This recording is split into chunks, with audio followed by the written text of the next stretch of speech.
Hello दोस्तों, welcome to TQ classes. और आज की इस वीडियो में हम बात करेंगे डायरेक्टिंग की, जो नेक्स्ट चैप्टर है बिजनेस स्टडीज़ का। तो हम स्टार्ट करते हैं। डायरेक्टिंग क्या होता है आखिर? डायरेक्टिंग की डेफिनेशन। डायरेक्टिंग का मतलब मैं आपको ये समझा रहा हूँ कि डायरेक्टिंग गाइस, इसका मतलब क्या है कि इंस्ट्रक्शन देना, काम करवाना। ठीक है, डायरेक्टिंग का मतलब एम्प्लॉयज़ से काम करवाना। ठीक है, अच्छे से काम करवाना, अच्छे से कम्युनिकेट करके काम करवाना, रिलेशनशिप बना के काम करवाना। तो ये सब का काम कौन करता है? डायरेक्टिंग का काम होता है। ठीक है, गोल को अचीव करना, मोटिवेट करके काम करना, लीडरशिप के थ्रू काम करना। ठीक है, मोटिवेशन के साथ काम करना और एम्प्लॉयज़ को रिवॉर्ड्स वगैरह देना। ठीक है, तो ये सब इंस्ट्रक्शन देना, ये सब डायरेक्टिंग का काम होता है। ठीक है, और उसके बाद देखते हैं हम कैरेक्टरिस्टिक्स ऑफ डायरेक्टिंग। गाइज मैंने सारे आज ये टॉपिक्स लिखे हुए हैं, टॉपिक के अकॉर्डिंग आपको सब समझाऊंगा। ठीक है, कैरेक्टरिस्टिक्स ऑफ डायरेक्टिंग। तो आपको कन्फ्यूजन ना हो तो बुक खोल लो आप, भले ही आप चाहो तो बुक खोल के देख लो। मैं आपको एक एक टॉपिक समझाऊंगा। कैरेक्टरिस्टिक्स ऑफ डायरेक्टिंग, डायरेक्टिंग की कैरेक्टरिस्टिक्स समझ लेते हैं। तो कैरेक्टरिस्टिक्स ऑफ डायरेक्टिंग में सबसे पहली वाली जो कैरेक्टरिस्टिक्स होती है उसका नाम है डायरेक्टिंग इनिशिएट एक्शन। डायरेक्टिंग देखो गाइस, डायरेक्टिंग एक्शन लेने में मदद करता है। ठीक है, इंस्ट्रक्शन लेना है तो एकदम डायरेक्टिंग मदद करेगा कि इस तरीके से करो इसको, तो एक्शन लेने में मदद करता है। इसकी पहली कैरेक्टरिस्टिक्स। अब गाइस दूसरी कैरेक्टरिस्टिक्स कह रही है कि डायरेक्टिंग के अंदर directing takes place at every level of management. 3 levels होते हैं मैनेजमेंट में, मैंने आपको कितनी बार बता चुका हूँ। Top level, middle level and lower level. ठीक है, तो इसके अंदर डायरेक्टिंग का रोल होता है। डायरेक्टिंग क्या करता है इसके अंदर कि जगह लेता है और इंस्ट्रक्शंस देता है। टॉप मैनेजमेंट वालों से काम करवाता है, मिडिल से काम करवाता है, लोअर से काम करवाता है, तो इंस्ट्रक्शन से काम कराता है। उसके बाद कहते हैं कि directing is a continuous process. तो गाइस, डायरेक्टिंग कंटिन्यूस प्रोसेस होना ही चाहिए ऑब्वियसली। अगर डायरेक्टिंग जो है कंटिन्यूसली नहीं होगी तो इंस्ट्रक्शंस भी कंटिन्यूसली नहीं होंगे, लीडरशिप भी कंटिन्यूसली नहीं होगी, मोटिवेशन भी एम्प्लॉयज़ को कंटिन्यू नहीं दे पाएंगे। तो कंटिन्यूसली प्रोसेस चलना चाहिए। ठीक है, अब थर्ड वाली कैरेक्टरिस्टिक्स देख लेते हैं हम। Directing flows from top to bottom. देखो गाइस, ध्यान से समझना। डायरेक्टिंग फ्लो हो रहा है ना, फ्लो टॉप से बॉटम आता है। ठीक है, टॉप से बॉटम मतलब टॉप लेवल से लोअर लेवल तक। ठीक है, उन सब को डायरेक्ट मतलब इंस्ट्रक्शन के साथ उनको सबको हैंडल करते हुए आते आते आते वो लोअर पे आता है। ठीक है, टॉप लेवल, फिर मिडिल, फिर लोअर। ठीक है, इस तरीके से वो आता है, स्टेप्स में फ्लो होता हुआ आता है। तो गाइस, इसी के साथ कैरेक्टरिस्टिक्स भी हमने कर चुके हैं। उसके बाद देखते हैं हम इम्पोर्टेंस ऑफ डायरेक्टिंग। डायरेक्टिंग की इम्पोर्टेंस क्या है, क्यों ज़रूरी डायरेक्टिंग? तो गाइस, सबसे पहला पॉइंट तो वही है कि डायरेक्टिंग जो है एक्शन लेने में मदद करता है। ठीक है, उसके बाद डायरेक्टिंग उसके बाद दूसरा देखें इम्पोर्टेंस की। डायरेक्टिंग देखो गोल्स को अचीव करने में मदद करता है। ठीक है, 2 इम्पॉर्टेंट हो गए। गाइस, तीसरा इम्पोर्टेंस देखते हैं इसका। तो तीसरा वाला जो इम्पोर्टेंस है उसके अंदर क्या है कि जो एम्प्लॉयज़ है उनसे काम अच्छे से करवाना, पूरे पोटेंशियल से काम कराना, अच्छे से काम कराना, पूरे मोटिवेशन के साथ काम कराना। उनको भी मज़ा है, उनको तुम मोटिवेट करोगे एम्प्लॉयज़ को तो एम्प्लॉय जो है मोटिवेट होगा। ठीक है, और ज़्यादा से ज़्यादा एफर्ट्स मारेगा। ठीक है, ये होगा 3 इम्पोर्टेंस। फोर्थ वाला इम्पोर्टेंस के अंदर कि अच्छे से फैसिलिटी वगैरह देना। ठीक है, डायरेक्टिंग कह रहा है कि अच्छे से फैसिलिटी देना एम्प्लॉयज़ को, लीडरशिप अच्छे से देना, मोटिवेशन अच्छे से देना। ठीक है, यही सब है। उसके उसके बाद बोल रहा है इम्पोर्टेंस कि जो इफ़ेक्टिव काम होगा। ठीक है, इम्पोर्टेंस अगर कि इम्पोर्टेंस, ठीक है, इफ़ेक्टिव काम होगा तो क्या होगा? बैलेंस बना रहेगा ऑर्गेनाइजेशन के अंदर, कम्युनिकेशन स्किल्स डेवलप होगी, ठीक है, बेटर कंट्रोल होगा, ठीक है, अच्छा रिलेशनशिप बना रहेगा, ठीक है। तो यही इम्पोर्टेंस था। तो गाइज इसी के साथ इम्पोर्टेंस भी फिनिश हो चुके हैं और उसके बाद हम बात करते हैं principles of directing, next topic. तो गाइज प्रिंसिपल ऑफ डायरेक्टिंग में सबसे पहला जो आता है वो आता है unity of command. Unity of command का मतलब कि एक साथ सबको कमांड करना, मतलब कि एक इंडिविजुअल होता है, ठीक है। यूनिटी का मतलब एक, कमांड का मतलब कमांड करना, ठीक है, इंस्ट्रक्शन देना, कमांड करना एम्प्लॉयज़ को कि इस तरीके से काम को करो, ठीक है, ये इंस्ट्रक्शन देना।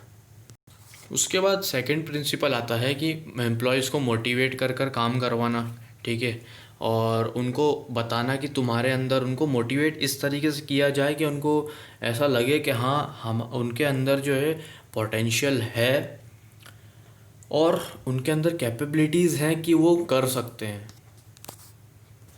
गाइस उसके बाद का प्रिंसिपल बोल रहा है कि मैक्सिमम इंडिविजुअल कंट्रीब्यूशन, कि गाइस इसके अंदर भी वही है कि एम्प्लॉयज़ को मोटिवेट कर कर काम करवाना, ठीक है, उनके पोटेंशियल को, उनकी कैपेबिलिटीज़ को निकलाना उनके अंदर से। और उसके बाद बोल रहा है वो हार्मोनी ऑफ ऑब्जेक्टिव्स। इसका क्या मतलब है?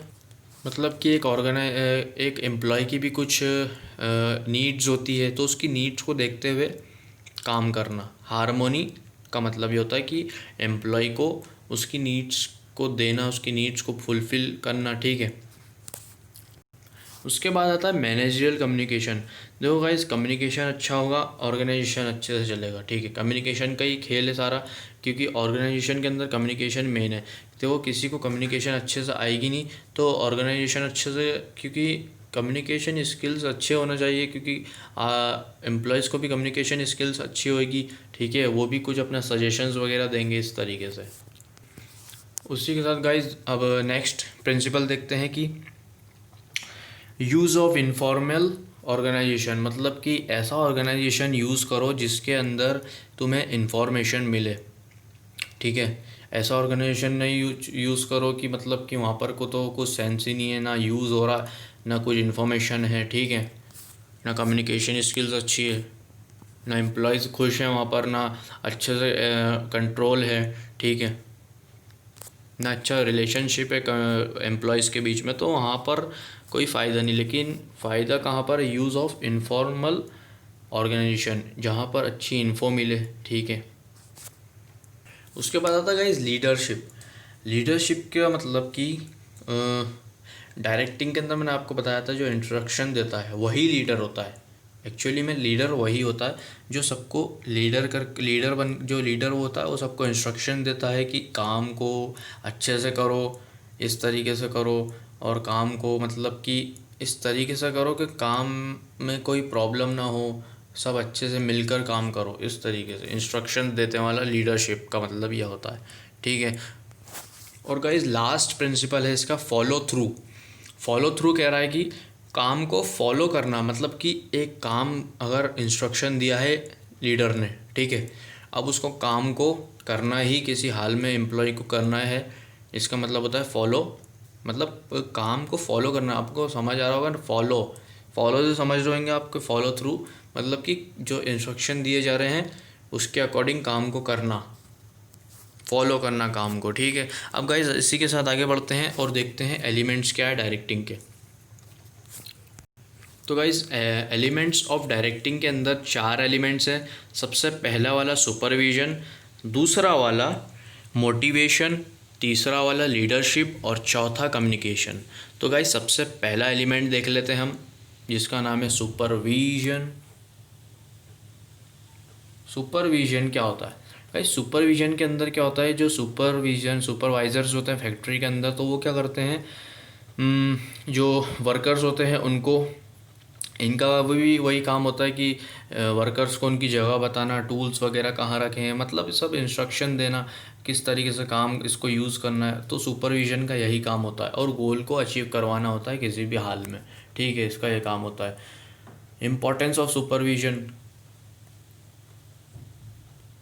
अब इसके इम्पोर्टेंस की बात करें तो गाइस इसका इम्पोर्टेंस जो है,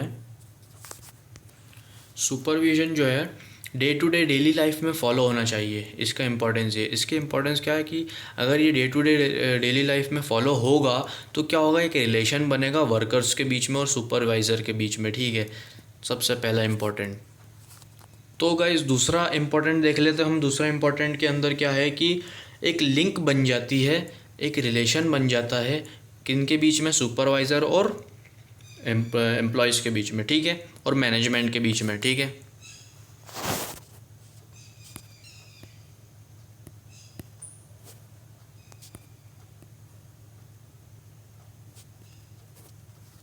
और गाइस उसके बाद वाला हम देखें इम्पोर्टेंस, तो गाइस उसके बाद वाला इम्पोर्टेंस देखें तो सुपरवाइज़र क्या करता है कि काम को ग्रुप में करवाता है, ठीक है, यूनिटी के साथ करवाता है, ग्रुप में करवाता है, एक अच्छे रिलेशन के साथ में काम को करवाता है सुपरवाइज़र।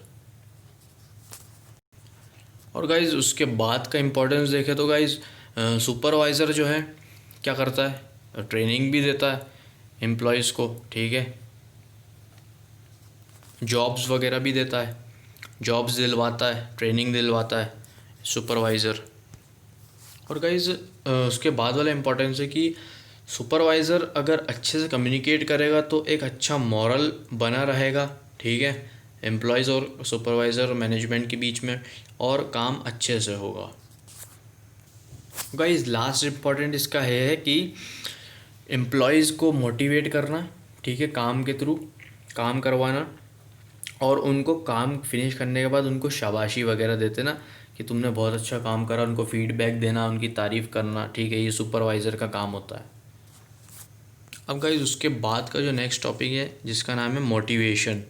मोटिवेशन मतलब कि मोटिवेट करना, एम्प्लॉयज़ को मोटिवेट करना, काम गोल को अचीव करना, ऑर्गेनाइजेशन गोल को अचीव करना किसी भी हाल में, ठीक है। तो उसके लिए क्या करना पड़ेगा, एम्प्लॉयज़ को मोटिवेट करना पड़ेगा, जिसकी वजह से वो उनकी कैपेबिलिटीज़, उनके पोटेंशियल को उनको बताना होगा कि हाँ तुम्हारे अंदर ये पोटेंशियल है, तुम कर सकते हो, तुम अपने गोल को अचीव कर सकते हो, ठीक है। मोटिवेशन का ये काम होता है।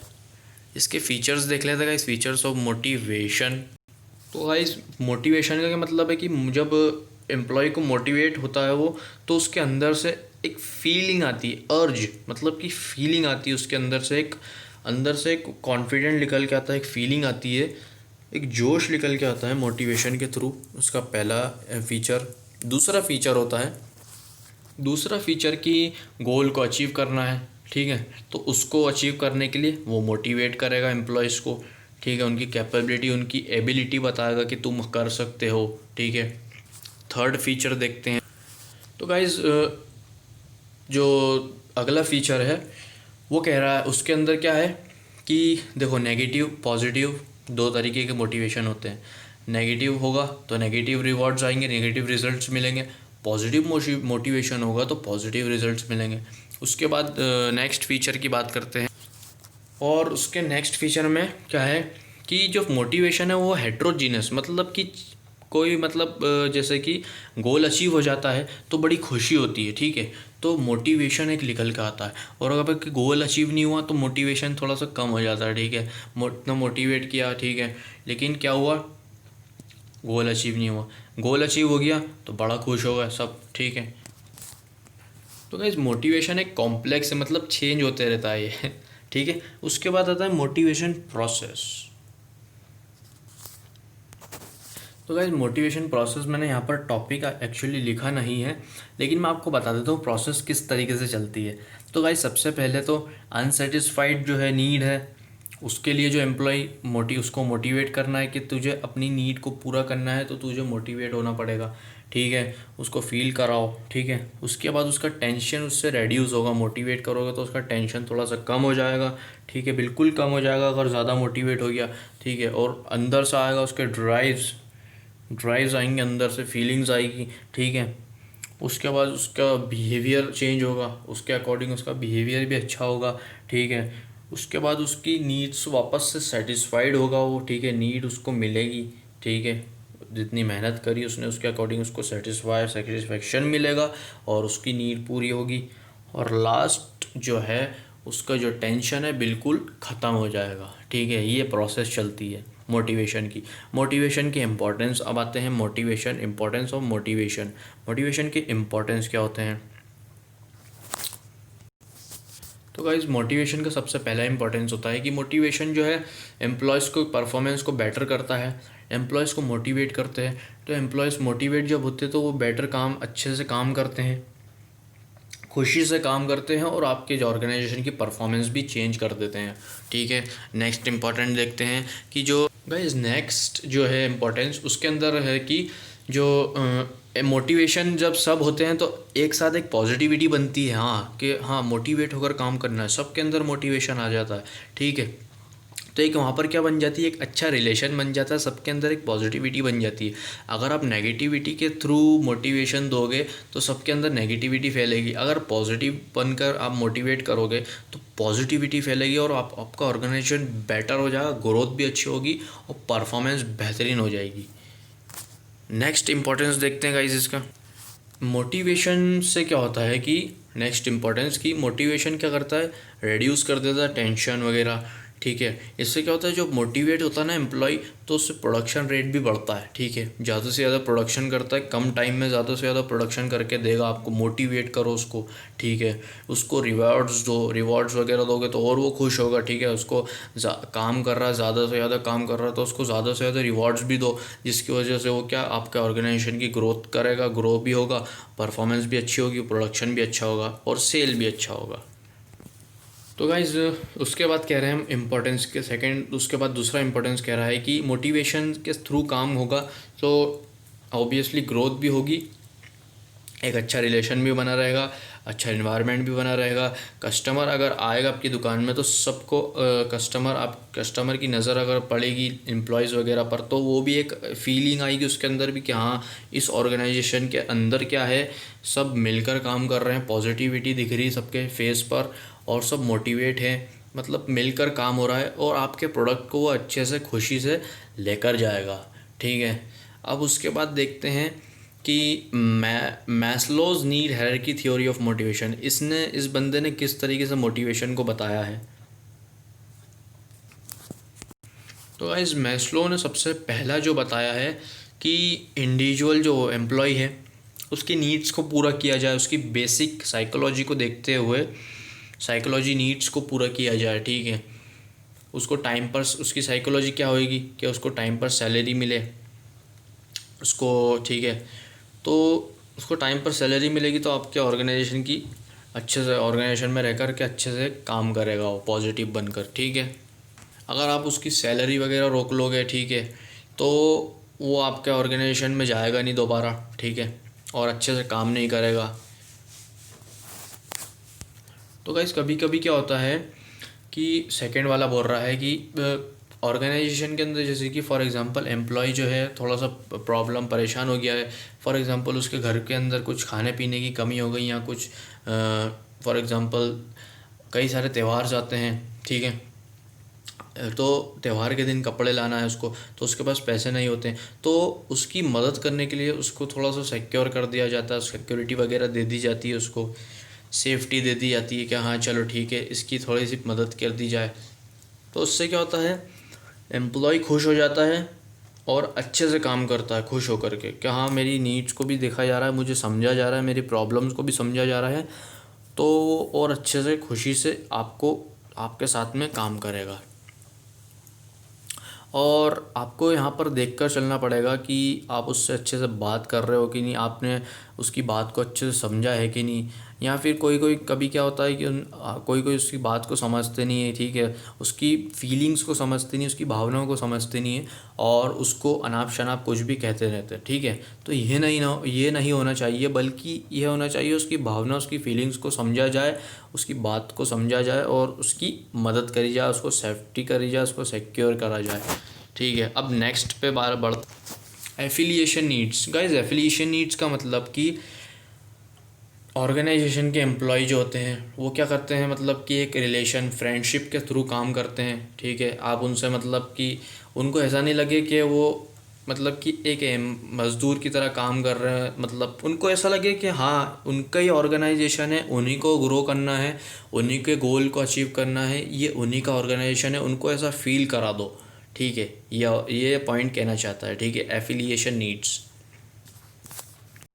गाइज उसके बाद कह रहा है कि एस्टीम नीड्स मैंने अभी हाल बताया था आपको कि एम्प्लॉय से अच्छे से बात, कम्युनिकेशन, उसकी भावनाओं को समझना।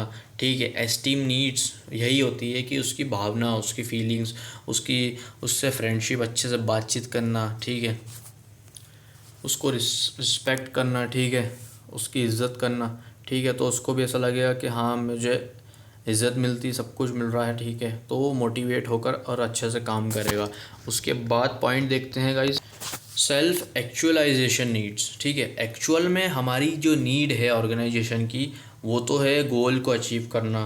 तो इसी के थ्रू क्या होगा, गोल अच्छे से फुलफिलमेंट के साथ में, सेल्फ फुलफिलमेंट के साथ में गोल अचीव हो जाएगा। ठीक है, अब उसके गाइस आज का वीडियो सिर्फ इतना ही है। तो गाइज़ इसके बाद वाले कुछ टॉपिक्स और बचे हैं, तो नेक्स्ट वीडियो में हम इस चैप्टर को भी फिनिश कर देंगे बिल्कुल। तो वीडियो को लाइक कर दें, शेयर कर दें, और पसंद आए तो कमेंट बॉक्स में बताएं कमेंट करके। ठीक है, और कोई डाउट हो तो कमेंट में पूछ लें। ठीक है, सब्सक्राइब कर दें, बेल आइकन को प्रेस करना ना भूलें, क्योंकि इसके अगला पार्ट आपसे मिस ना हो जाए इसलिए। तो गाइज़ थैंक्स फॉर वॉचिंग, और गाइस शेयर तो कर दो, आप फैला दो वीडियो को, ज़्यादा से ज़्यादा फैला दो बिल्कुल। Thanks for watching.